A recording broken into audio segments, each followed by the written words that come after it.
guys, so today we're going to narrate again, but I have food in my mouth, which is okay because it's candy and vitamins. And the story today we're going to read is Damon and Pythias. Pythias. Pythias. Yes. Use it properly, Pe.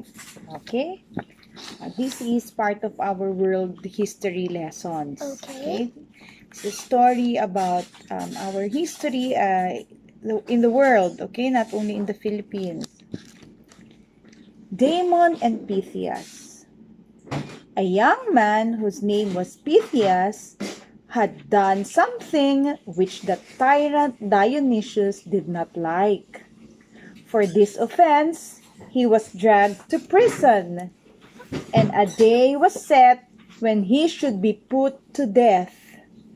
His home was far away, and he wanted very much to see his father and mother and friends before he died.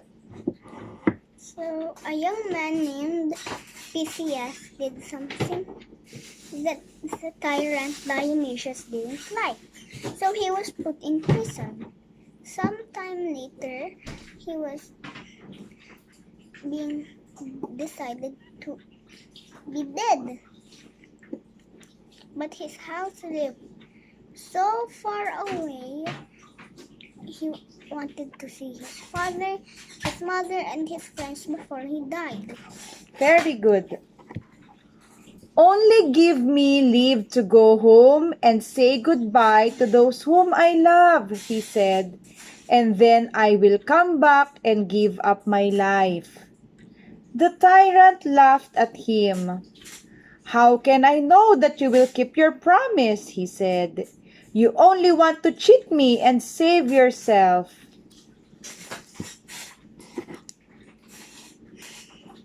Pythias said, "Let me go, please. I want to see my loved ones before I die." Dionysius laughed and said, "No, because you're just going to try to cheat me." What does that mean? We will discuss later, okay? Wait. Then, You're just going to try to cheat me. Cheat me. okay? Then a young man, whose name was Damon, spoke and said, "O king, put me in prison in place of my friend Pythias, and let him go to his own country to put his affairs in order and to bid his friends farewell. I know that he will come back as he promised, for he is a man who has never broken his word. But if he is not here on the day which you have set, then I will die in his stead."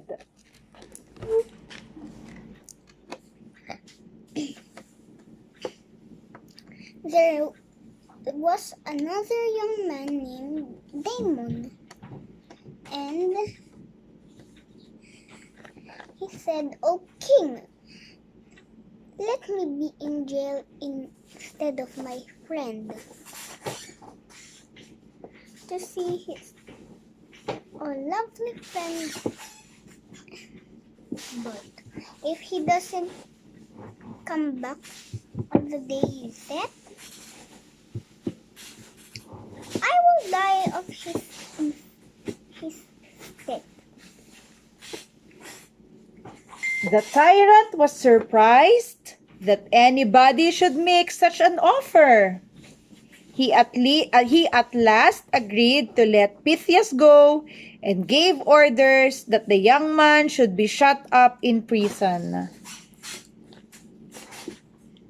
The tyrant was surprised that Damon wanted that, so he let Pythias go, and Damon is in prison shut. Who? Damon, Damon was? What did you say? was shut up in prison. Okay, very good. Why did I accidentally say Damon? It's okay. Time passed, and by the day drew near which had been set for Pythias to die, and he had not come back. The tyrant ordered the jailer to keep close watch upon Damon and not let him escape. But Damon did not try to escape. He still had faith in the truth and honor of his friend. He said, "If Pythias does not come back in time, it will not be his fault. It will be because he is hindered against his will." Time passed and Pythias hasn't gone back for days, and it was the day that Dionysius set. Dionysius got a jailer and the jailer kept an eye on Damon if he tried to escape. But Damon didn't escape because he had faith in his friend. I think that's all I remember. Yeah.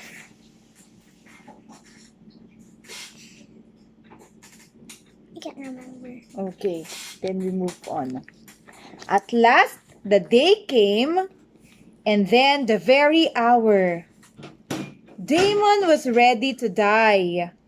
His trust in his friend was as firm as ever, and he said that he did not grieve at having to suffer for one whom he loved so much. The day had set and it was time for Damon to die.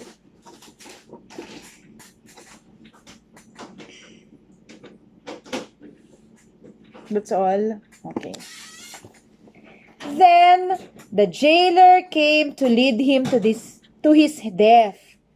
But at the same moment, Pythias stood in the door.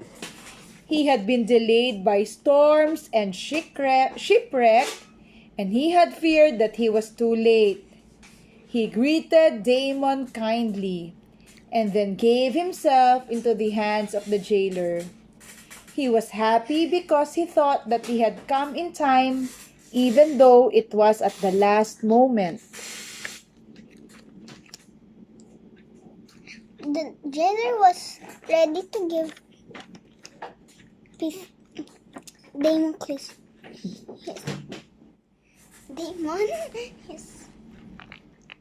death. But at the door, there was Pythias standing because of a storm and shipwreck.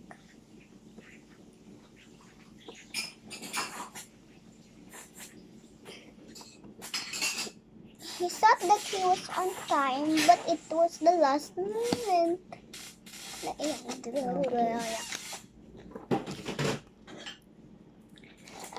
The tyrant was not so bad, but that he could see good in others.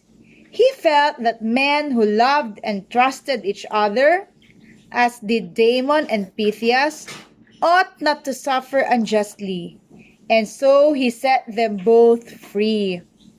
"I would give all my wealth to have one such friend," he said. The tyrant wasn't just bad. He so could see good in others, like Damon and Pythias. So he let Damon and Pythias go and said, "I would give my wealth to a friend like them." Okay. Very good, Mandy. Bye! Wait. Do you understand the story there? Not really, but bye! Wait, how do you do this? Not really. Bye!